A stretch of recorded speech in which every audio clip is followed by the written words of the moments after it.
Welcome to Durga kitchen.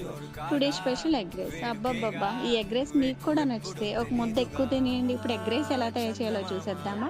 ఉల్లిపాయలు, పచ్చిమిరపకాయలు, carrot, tomato, beans వీటిని సన్నగా తరుగుకొని పక్కన పెట్టుకోండి.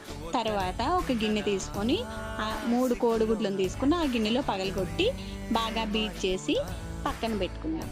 ఇప్పుడు గ్యాస్ స్టవ్ ఆన్ చేసి స్టవ్ పై కడాయి పెట్టి ఒక 2 టేబుల్ స్పూన్ ఆయిల్ వేసి ఉల్లిపాయలు, పచ్చిమిరపకాయలు, కరివేపాకు, అల్లం వెల్లుల్లి పేస్ట్, పసుపు వేసి బాగా మగ్గనివ్వాలి. తర్వాత టమోటా ముక్కలు, బీన్స్, క్యారెట్ కూడా వేసుకొని కారం, గరం మసాలా వేసి కొంచెం మగ్గనివ్వాలి. ఒక 2 నిమిషాలు మగ్గిన తర్వాత ముందుగా బీట్ చేసి పెట్టుకున్న ఎగ్స్ని కూడా అందులో వేసుకొని ఒక 2 నిమిషాలు మగ్గనివ్వాలి. ఆ తర్వాత రైస్ వేసి రైస్ని ఒక 2 నిమిషాలు బాగా కలుపుకోవాలి.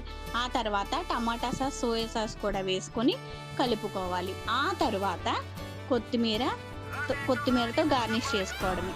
ఎంతో రుచికరమైన ఎగ్ రైస్ రెడీ అయిపోయింది. మీకు గనక నా ఎగ్ రైస్ నచ్చినట్టయితే please subscribe and share friends.